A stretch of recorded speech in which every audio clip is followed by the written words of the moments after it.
One of the biggest struggle I hear from aspiring researchers is getting motivated to write or starting to write. I had this issue for the longest time and have tried multiple ways to get motivated and stay motivated. So today I will share my top tips with you. The word motivate was derived from the word move. Then it evolved to mean having the desire to do something or the desire to move. So having motivation boils down to this simple figure. There must be a goal, moving in one direction, and you have to overcome obstacles. Now, let's get started with tip 1. Having a purpose and a big goal. One of the problems I see is that we forget the purpose of why we do a research project in the first place. Or maybe the goal is too small. When your goal is too small, there is no payoff. So every obstacle will stop the movement. Now, if your goal is big, your purpose is big, then the large goal will bulldoze the obstacles. As Grant Cardone says, have a goal so big that all obstacles pale in comparison. Now, ask yourself, why am I writing this paper? Not just the next direct outcome, but really trace it all the way to the end. For example, writing will lead to publication. Publication will help 10 doctors change practice, and that will eventually help 100 patients. Also, there is nothing wrong if your goal is personal. For example, publication can lead to promotion. Promotion will build authority. Authority will build leadership in the field. And so doing this exercise usually will give you the energy to move forward. Now, once you start moving forward, you need to keep it moving. So there are 2 things to do that: consistency and keeping the momentum. And that brings me to tip number 2, consistency. This is one of the most important rules of success. Doing the same thing over and over and over again. Wake up at the same time, go to bed at the same time every day, even write at the same time every day. And you may think this sounds really boring, but having a consistent schedule takes away all of the decision making. You don't go, should I write today? Should I write this time? Should I call a patient? It will be, it's my writing time now, time to get to work.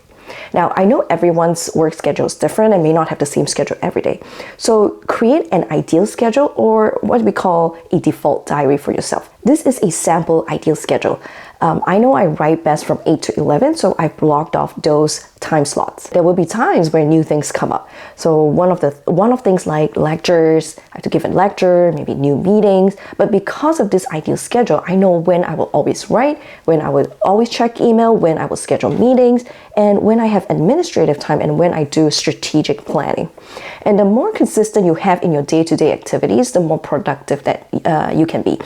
Then you can have more freedom in doing the things that brings you joy. Tip number 3, keep the momentum. Have you experienced this? You take a break from a project for some time, and then 2 weeks later, you have forgotten what you have done. The ideas no longer flow. You almost have to jumpstart your brain all over again.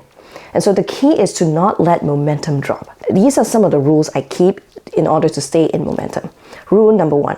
Always have a work session right after a group meeting. For example, I meet with a group from another institution every week to discuss the manuscript. And so I know that there will always be an action step right after the meeting.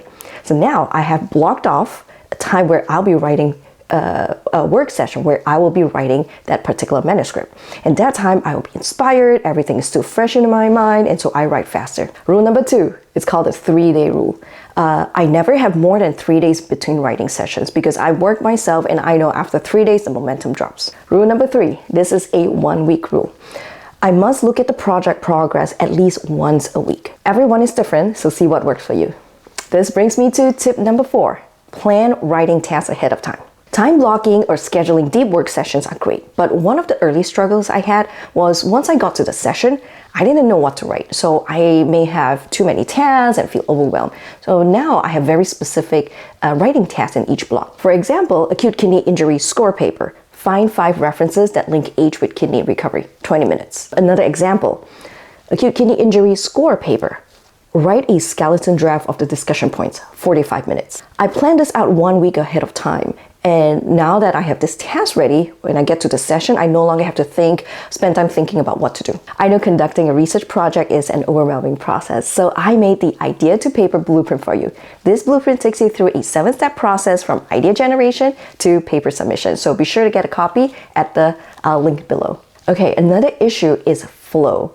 That brings me to tip number 5. Getting into flow. If you have been consistent in writing on the momentum, you get into flow more easily.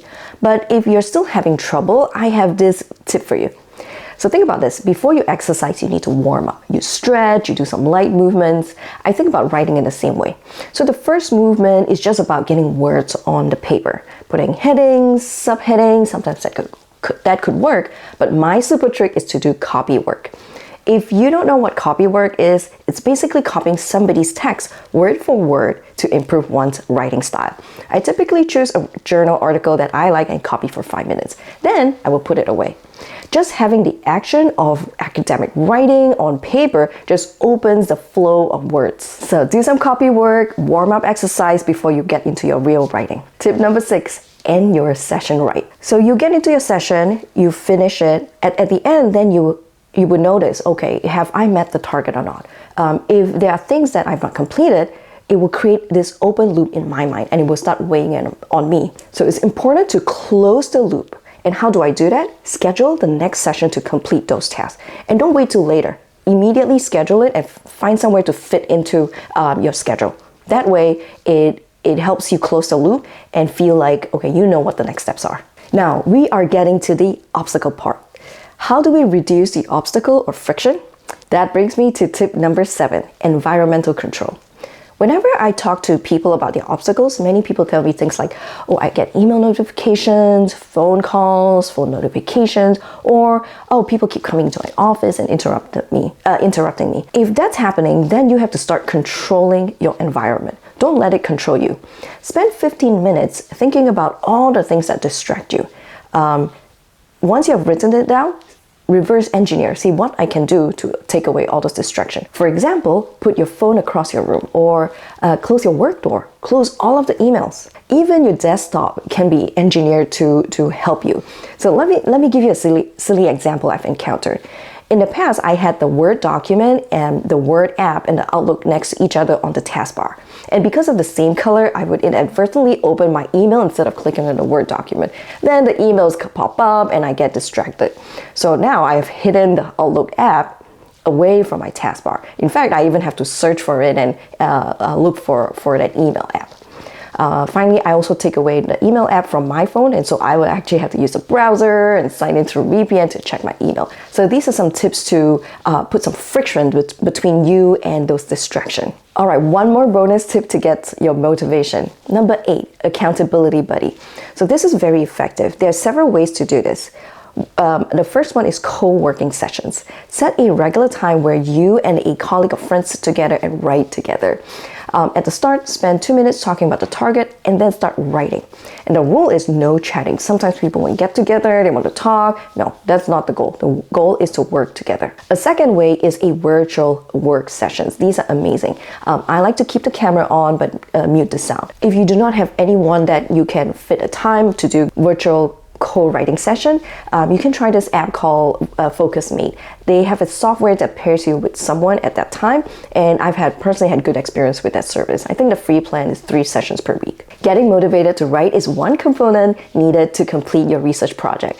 But to do any of this, you really need to work on the right mindset, which this video here will tell you the main mindset shift you need to get your paper published.